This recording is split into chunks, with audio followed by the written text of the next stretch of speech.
the Comox Valley Sewage Commission. It sounds like I'm echoing quite a bit.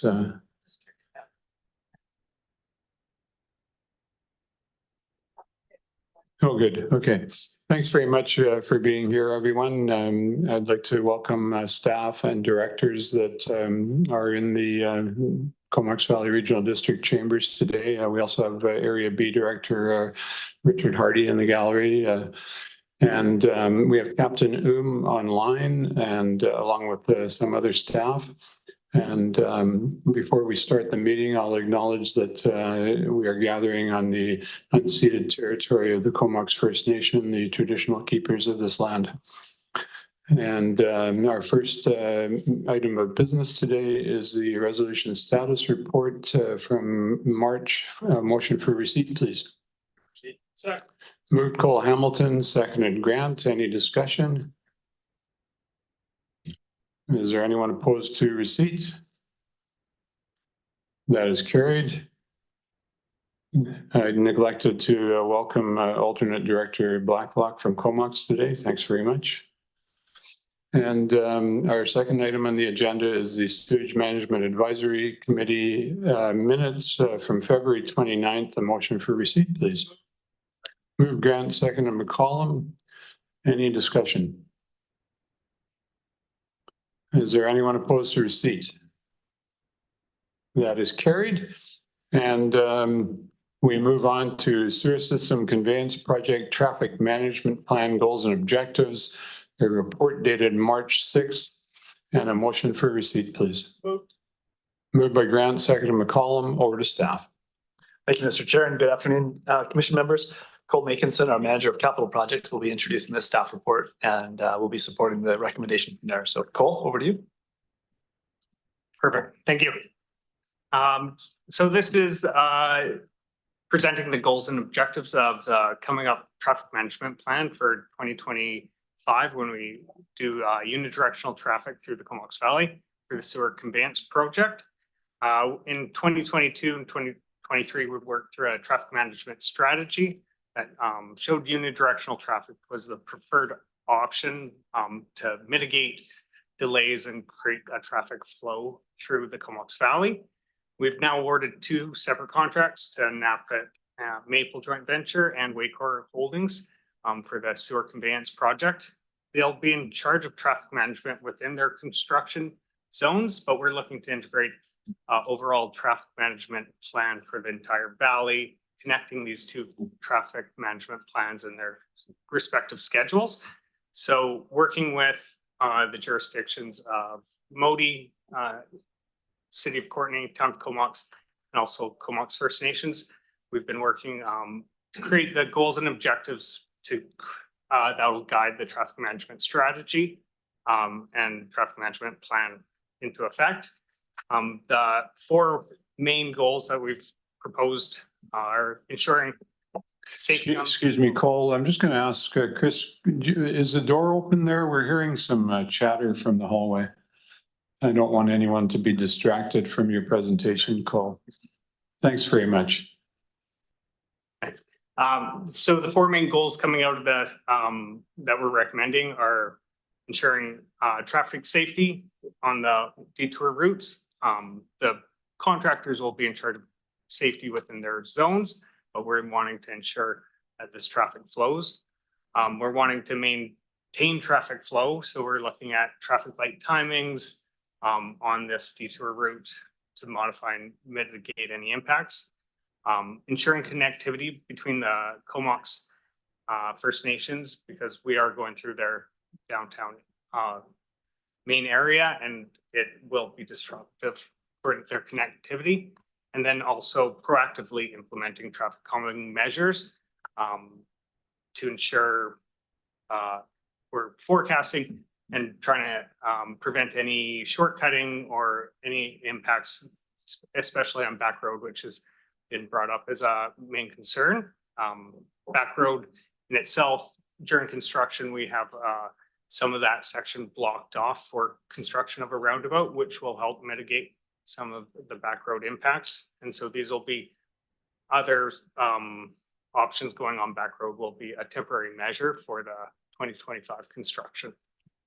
So open to any questions as we move forward. Thanks very much. And we'll open it up to questions or comments from commission members.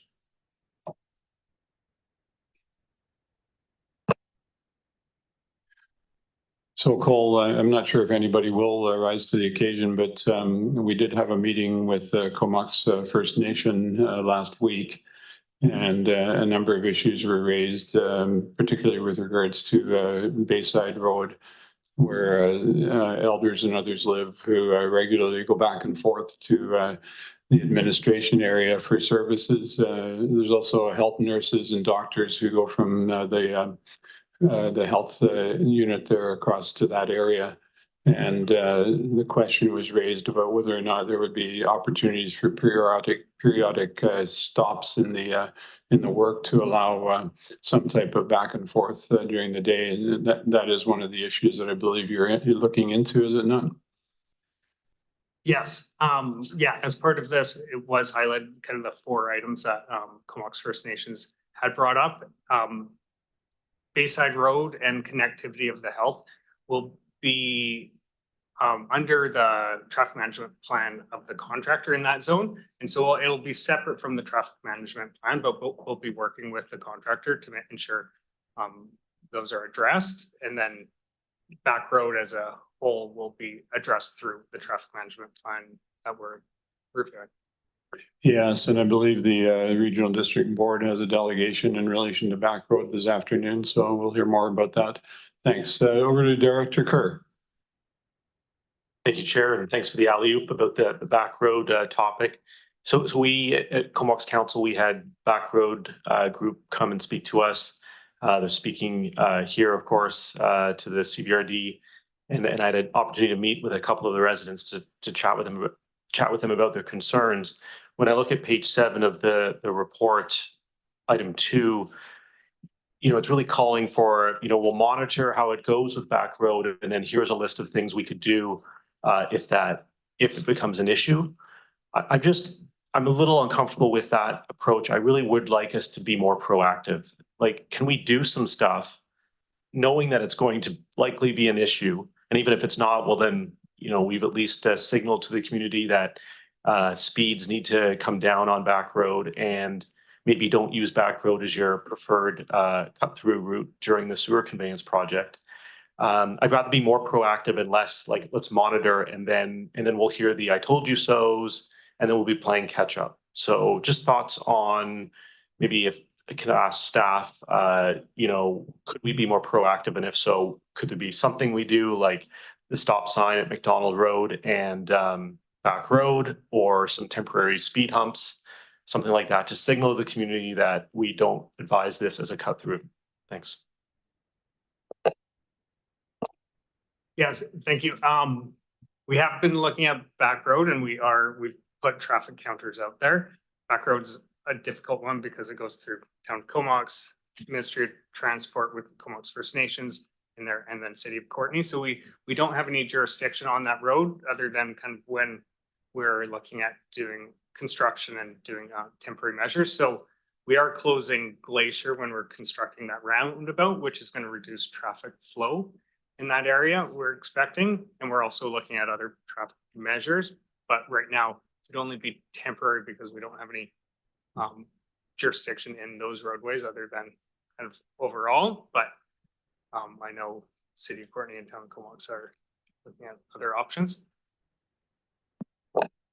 Can I just ask also, Cole, can you speak to the in terms of the timeline? In April, we're looking to, in May, the draft traffic management plan will be presented to commission. How specific will that be with respect to changes that would be seen, or at least recommendations or guidance to those jurisdictions having authority during the construction itself, not of course afterwards, but during construction itself? So the draft traffic management plan in May, how specific will that be with respect to actual changes on the ground? Yeah, we are wanting to see that very specific and prescriptive, and kind of what steps that we will see. So right now we are kind of taking baselines of what the traffic is, And if we're seeing increases in speed or volume in numbers, we'd have a sequential set of things that we could either put close some of the shortcutting routes or put stop signs or chicanes that kind of narrow flows. And so there'd be a progressive list of options. Right now, our commitment was to not make this situation have any impact on it in terms of speed or volume. But in terms of reducing permanent speed or anything, we weren't looking at it in the future side of it, but it could be a temporary measures would have a progressive options as we monitor, and we'll continue to monitor throughout the construction activities. Thanks for that. And over to Director McCollum. Oh, fair enough. I can't actually see your light for the laptop lid there. So there we go. Thanks very much. Further questions or comments? All right. Well, clearly this will be an ongoing issue, and we will have further opportunities to discuss it as the time goes by. But in the meantime, we have the receipt of the report before us. Is there anyone opposed to receipt? That is carried, and the recommendation that the traffic management plans, goals, and objectives as outlined within Appendix A be approved. Moved Grant, seconded Cole Hamilton. Any discussion? Anyone opposed? That is carried. Thanks very much. And we move on to item number 3, Sandy dump update, a report dated March 3rd regarding ongoing challenges of siting a Sandy dump in the Comox Valley. Proposed next steps following the announcement of the planned closure of the Village of Cumberland's facility. A motion for receipt, please. Moved Grant, seconded Cole Hamilton, and over to staff. Thank you, Mr. Chair. And Chris LaRose, Senior Manager of Wastewater Services, will be introducing the staff report, and we'll be supporting the recommendation from there. So, Chris. Great. Thanks, James. And through the chair, good afternoon, everyone. I've put together a brief presentation to help guide us through this report. So what was already a pretty hot topic has become even more so with the recent news from Cumberland that they plan to close their, or already have closed their Sandy dump station for in advance of this summer. So it being the only station in the valley, the situation has become even more urgent. Fortunately, we've been busy on this file as we've been reporting to you periodically, and we do have a potential path forward. So before getting into what we're recommending as next steps, I'll provide just a brief refresher on kind of the background. There we go. So just right back to November 2020. So there had been quite a bit of feedback from the public making its way through to staff and elected officials about the gap in Sandy dump services within the core area. So at that time, the Cumberland's facility was already in place, but people felt that there was a need within the core area for service. As we brought forward a staff report at that time, and we were directed to look into it. In fast forward to February 2022, we brought forward a report on the challenges that we were encountering in identifying a location. So we've been directed to work with our municipal colleagues, and we had put our heads together and brainstormed potential sites. But the key kind of constraint, which I'll touch more on a later slide, is just the queuing length required for these facilities and the challenges in finding a location that could accommodate that. Early last year, after the highest ranked facility or potential site had fallen through on Ryan Road, we came back to the commission and suggested that potentially the private sector might be incentivized to develop a site, a private site, potentially with some help from the RD, which was supported by the commission. And then in the fall, we put together a list of potential businesses, reached out to some of them and got a pretty unenthusiastic response, largely relating to the issue that we've identified, just the queuing length. So fast forward through the rest of that winter, we had also been continuing to look at potential sites for a CVRD run facility. And the location on Dove Creek Place, which I'll touch on in more detail on later slides, was definitely rising to the top. So we were starting to give that some more thought. And then come February and the letter from the Village of Cumberland, we started to think a lot more seriously about this site. So just very briefly, the criteria that are the key criteria for siting a facility like this. First of all, it needs to be close to the utilities that are needed. Top of those would be the sanitary connection, but also water for cleaning the station, and also these stations often include a hose bib where people can fill up their tanks on their RVs, but also power in the event of lighting, or potentially for if we do go the paid route for a card lock system. Second, we need sufficient space to accommodate the size of the vehicles that these sites use or attract. So width and length.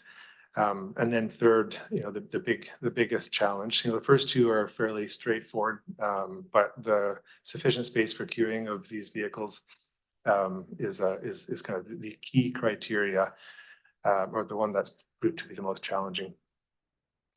And then the second to last one, the buffer to existing residential and commercial properties. For much of the year, there's no traffic to these sites, but then during the summertime, there can be quite a bit of traffic. And finally, jurisdictional support, whether that's in the rural area or a municipality, we need to have the support of the parent jurisdiction. Just brief on our search history. So when we first were directed to look at this, we did work with municipal staff and developed a long list of 12 sites. So that's Town of Comox, City of Courtenay staff. 3 of those were shortlisted and assessed.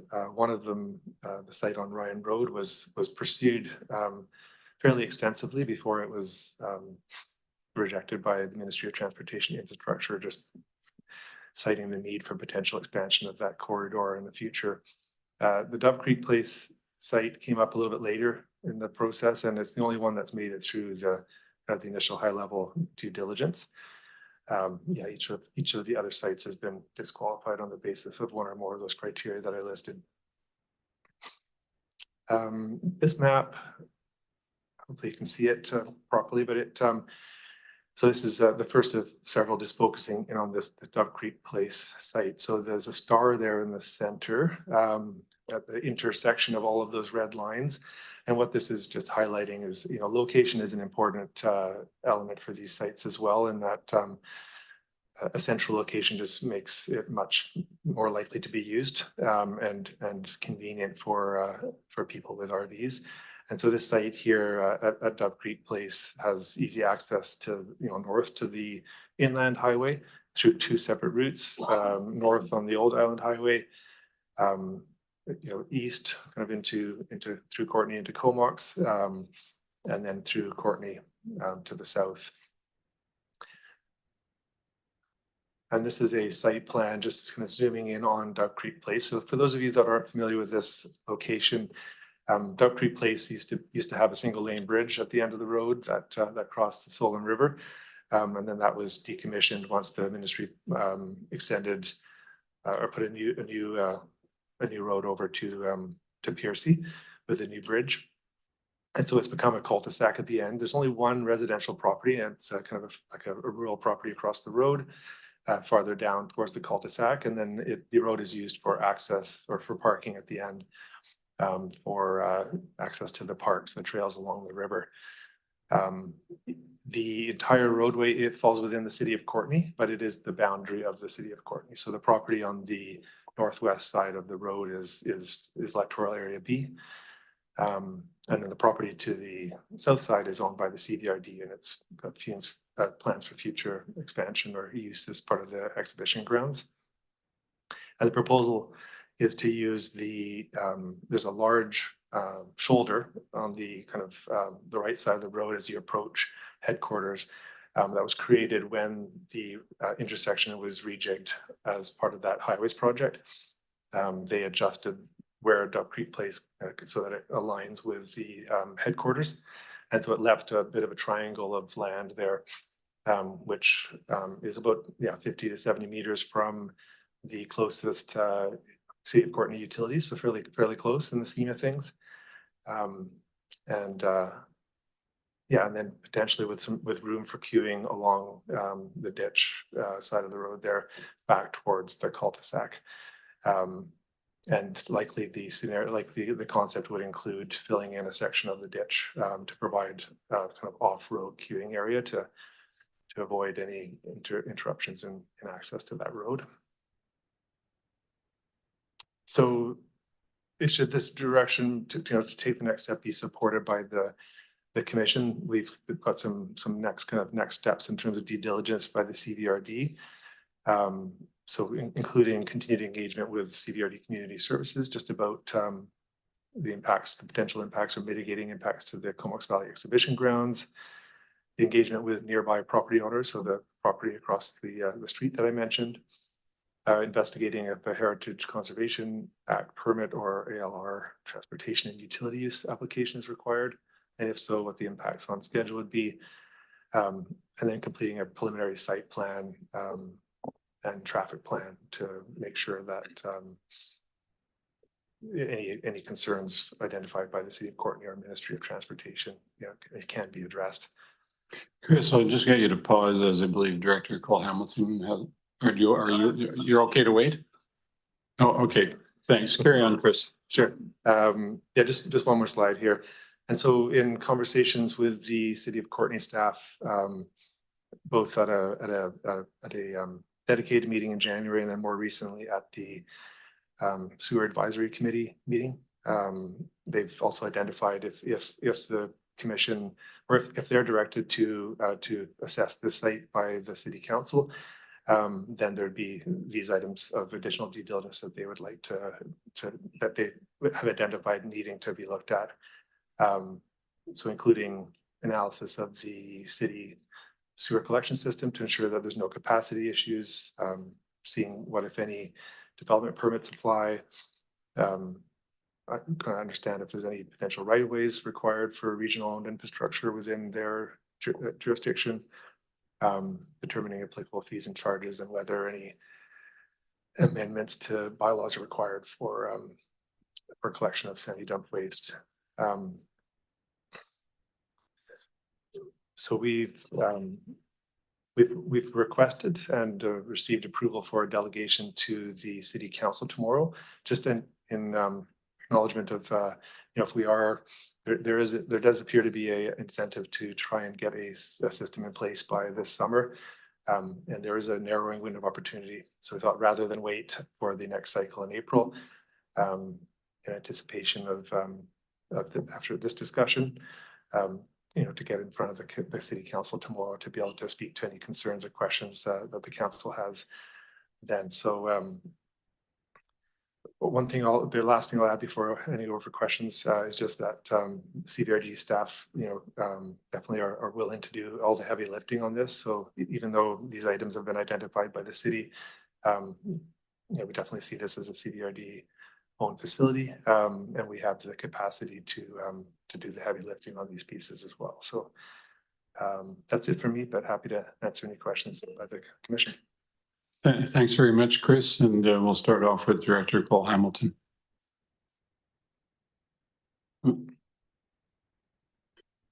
We've lost you. Let's see, we'll try and find you again. Thanks, Chair. And thanks so much, Chris. I think there were probably a few questions regarding just the very expedited timeline, but I wanted to sort of step back a bit and sort of think a bit more about the financial implications of this, because this is not necessarily squarely in the wheelhouse of the service. It says that you said that you spoke to businesses who currently operate sandy dumps, and there was not much interest in incentivizing them to be expanding their service to fill this need. And I mean, being businesses, I guess depends on and a certain size of incentive will almost always do the job. I guess I'm wondering sort of what kind of incentives were offered, and conversely, if we're weighing that against the proposal, what the estimated cost of the proposed changes are, the extension, the sewer line, filling in a ditch, paving the ground above that, what sort of cost, and I guess when we are contemplating that cost, sort of what the reasoning would be for the CBRD to be taking on that sort of that large, what I assume is a fairly large cost. So kind of what incentives were offered, and kind of, and then to weigh against that, what the cost of the project as envisaged would be.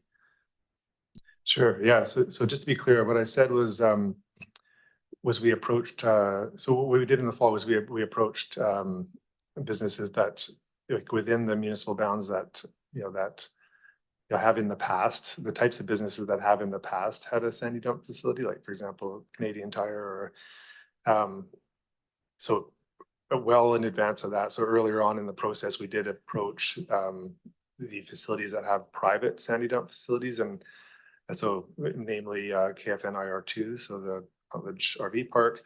That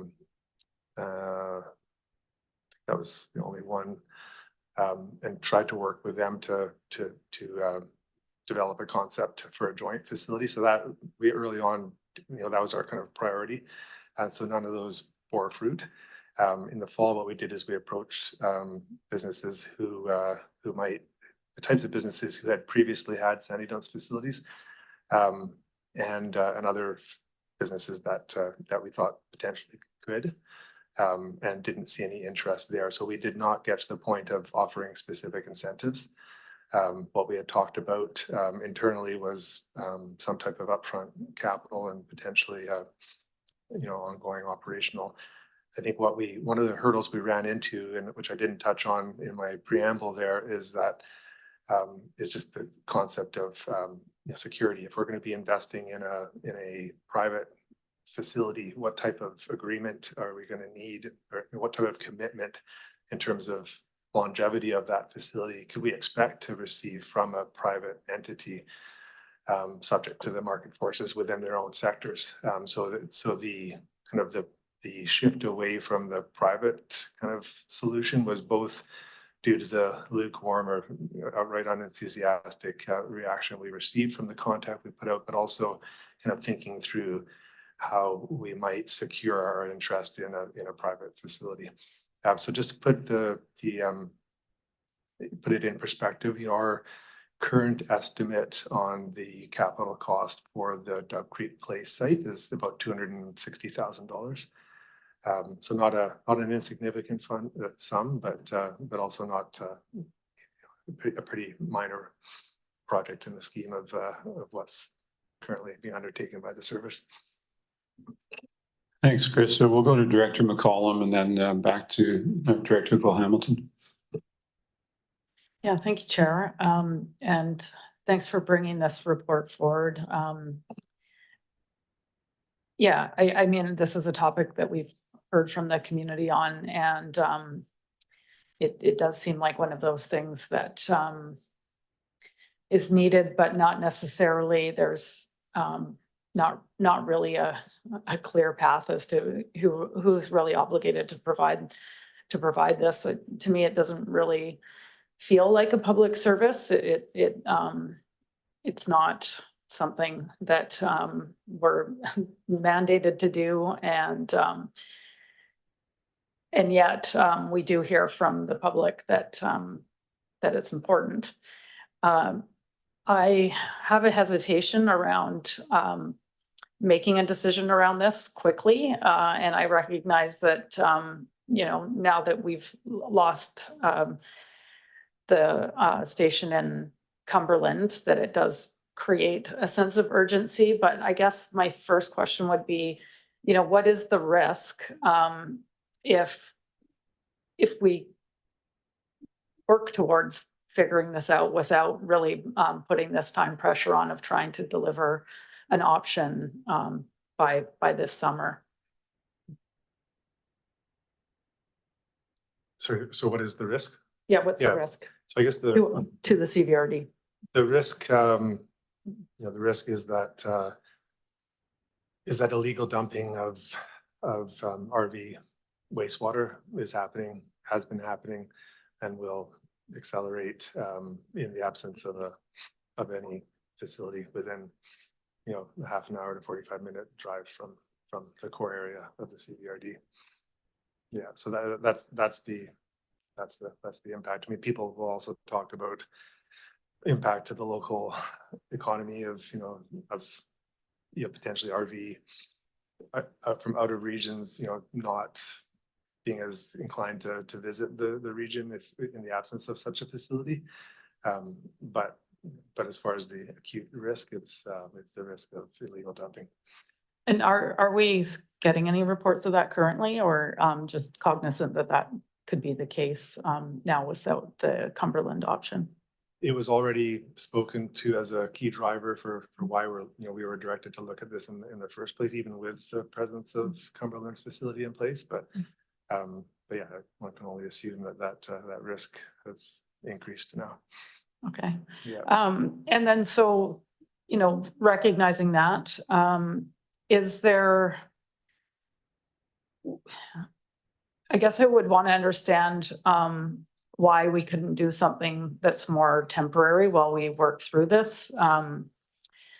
Just given the cost and that we're giving direction to proceed with something without really understanding like what the impacts are to, you know, we're basically asking the public to pay for people to use their RVs in the area. And, you know, I do have a level of discomfort around providing that direction without really understanding whether or not most of that will be recouped by the people that are using the service, or if we're just recognizing that that is just something that we need to be responsible for in the way that we're responsible for all kinds of things.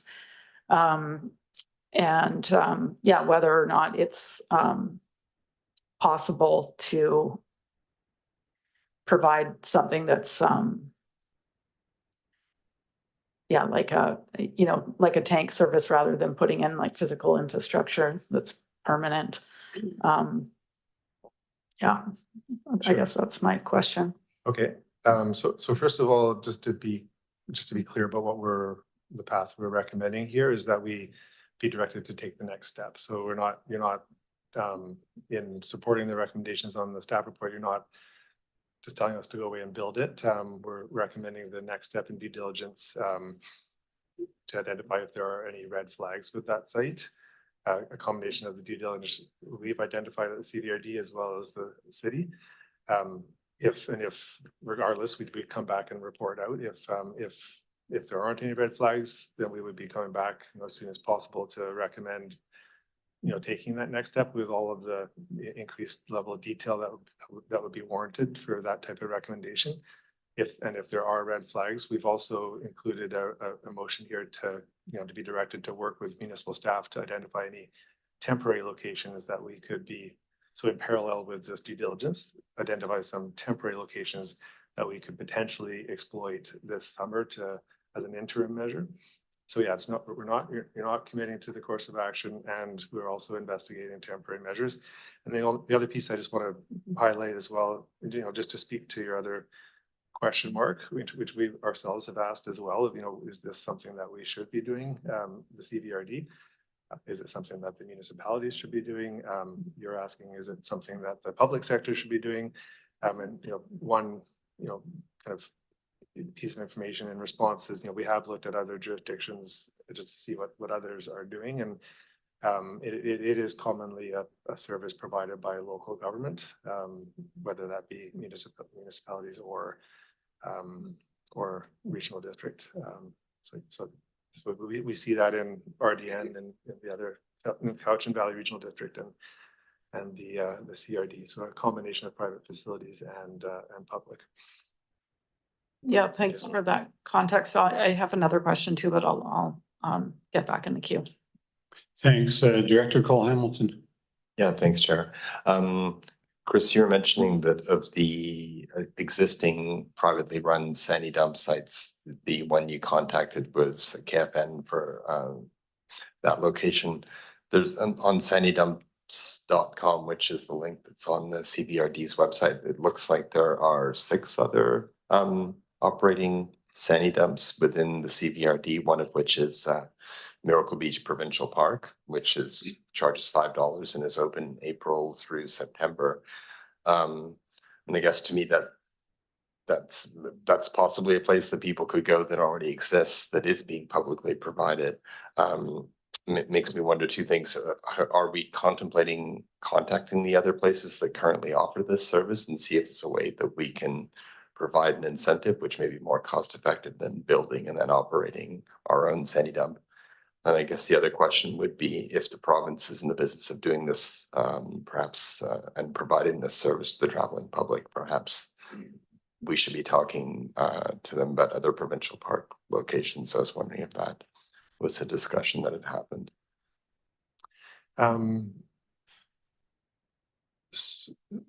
Yeah, so the Miracle Beach site is, you know, in half an hour north. Cumberland's was 12 minutes up the road, and people were still crying out for capacity, like in the valley. So I think convenience is a big piece of it. We can point at the nearby facility half an hour north, and you know, many, I guess, people are making that trip up there. Conscientious people are making that trip up there now, and will continue to do so. I guess it comes down to that convenience piece, right? But no, we haven't had a conversation with BC Parks generally about other sites. Is there? I don't know if there is is there a closer BC Park campsite? I don't think so. I think it's Miracle Beach and Rathtrap are 2. So so I'm not sure. Yeah, and then as far as I also mentioned that we had worked pretty hard with the KFN to try and develop a concept for their site, and that didn't materialize. And you know, initially they were quite interested in the, you know, potential economic opportunity there, but the scale of the impact from the queuing was just, you know, that was the clincher at the end of the day. They couldn't accommodate the length of queuing that would likely be materializing, you know, a few times every summer when everybody wants to be emptying their tanks at once. Okay. And just as a follow-up, are we going to contact the other existing sandy dump locations within the CBRD to see if they could expand their capacity to visitors rather than people who are staying on site, just as a way of looking at other options which don't require us constructing and operating our own location? Which ones are you referencing, Commissioner? They are there's Maple Pool within the city of Courtenay, and then there are I think Bates Beach and Seal Bay, both private camping sites. Yeah. So not quite as far up as Miracle Beach, but it seems that those are opportunities worth at least exploring to see if that can be incented rather than having to build and operate our own. Yeah, and we did take a look at each of those. They're very tiny, right? They're you know, they're very small, like in terms of the type of traffic that I mean, if we were to direct, you know, local traffic to any of those sites, you know, we're talking, you know, queue lengths of hundreds of meters, traffic impacts, clogging up of their internal, you know, they have a small station that is really just designed to accommodate waste from their own kind of campers. Speaking of queues, we do have a queue of questions now, so I'm going to carry on and pass it back to Director McCollum.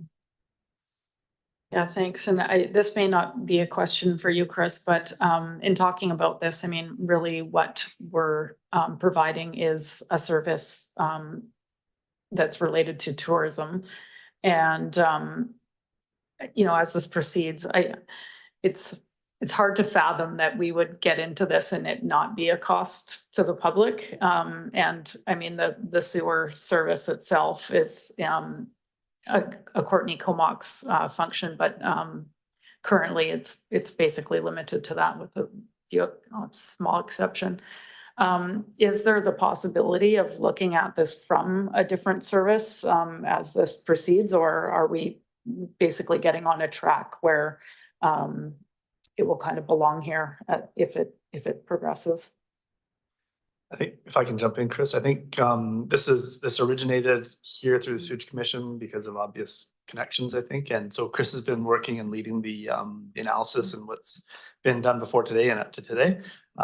Certainly if the Sewage Commission wanted to reach out to a broader body, whether that be the board or otherwise, that would be for the Sewage Commission to give that direction to.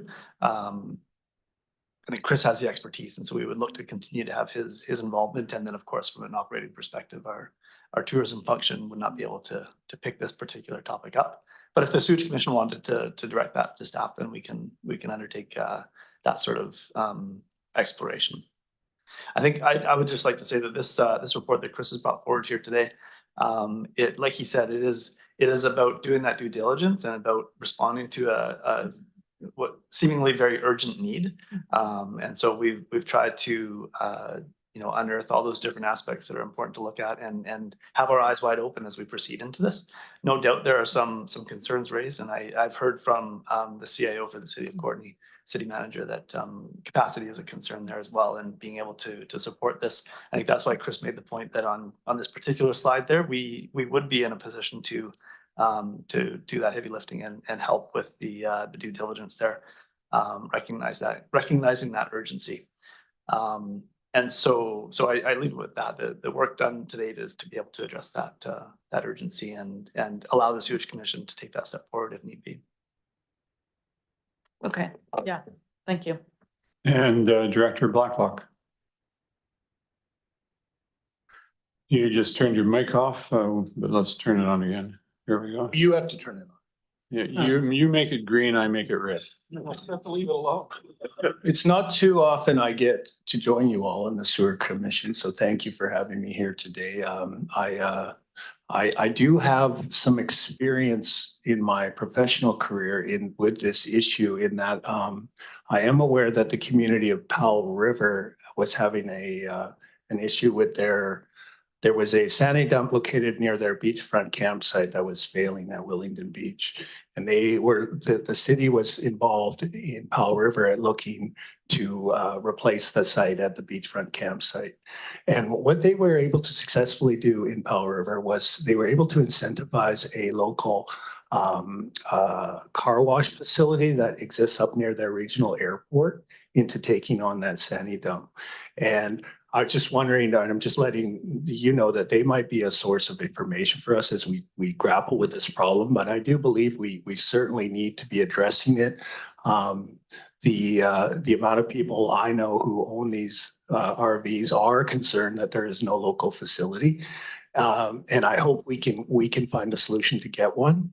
I do like this Dove Creek location. I would say one thing with respect to your due diligence list, and you guys have probably thought of this, with respect to the alignment of that bridge.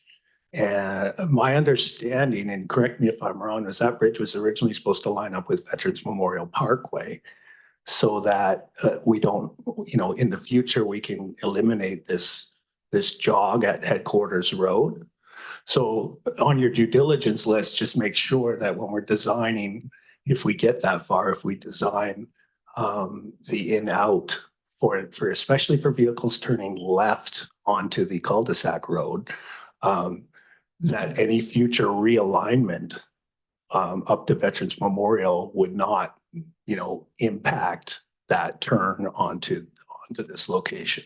So just 2 points, food for thought. Great, thanks. Yeah, we as we've noted, we'll definitely need to reach out to the Ministry of Transportation just because of their involvement in that intersection. So we'll keep that in mind. Thank you. Thanks, Director. And Chris, and over to Director Grant. Yeah, thanks. I'm just wondering, you said you had a list of about 12 sites that you kind of went through. Could you send us or let us know what those 12 sites were? Because I may come up with some other ideas that you haven't thought of yet, and I don't know what we've already looked at. So, and the other one is, we talked about provincial parks. Kin Beach is a provincial park as well, and they seem to have lots of land there. So just a thought. All right, I will make one comment. I think we're going to have a significant concern if this is presented to Courtney Council regarding their staff capacity, whether the generous offer of support from CVRD staff is in place or not. And that's my primary worry about this right now, given the very short time frame to do all the required due diligence and get something up and running by the summertime.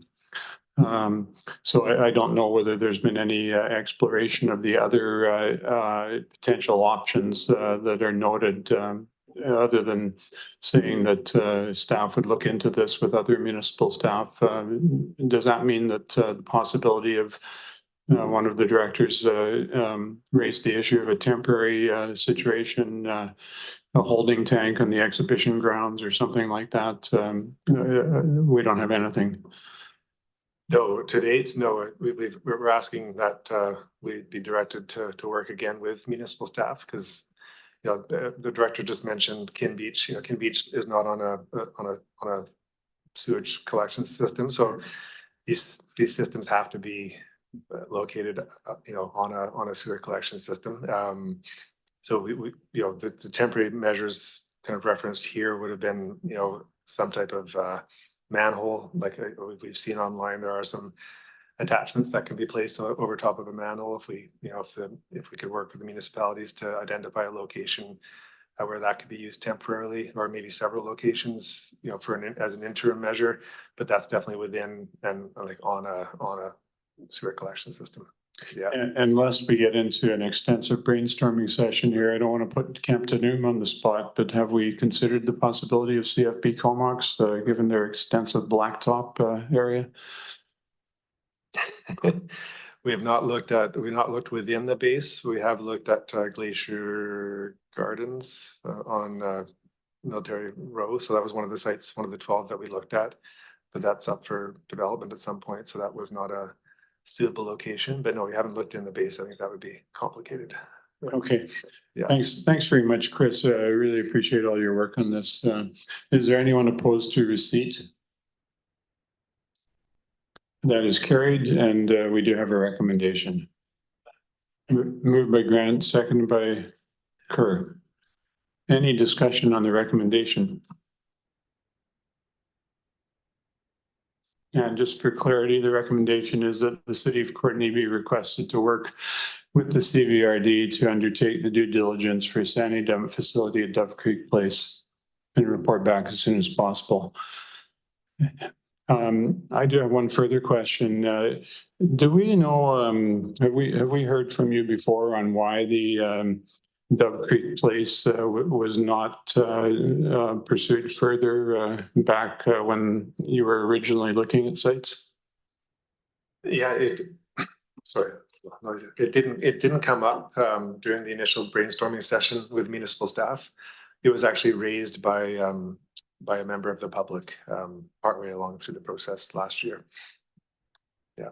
Okay, thanks very much. All right, is there any further discussion? We'll call for the vote then. All those in favor? And are there any opposed? And Captain Noom, do we have you as in favor or opposed? Can you hear me? Yes. In favor, please. Okay, I believe the vote is 4-2. That passes. 5-2, sorry. Thanks very much, everyone. So we'll stay tuned for further developments with the city of Courtney. And we have no new business. I believe that is our meeting for today. So thanks very much to staff and directors for your work and your patience. And we'll take a motion for termination. Moved Cole Hamilton, seconded by Grant. All in favor, carried. Thanks.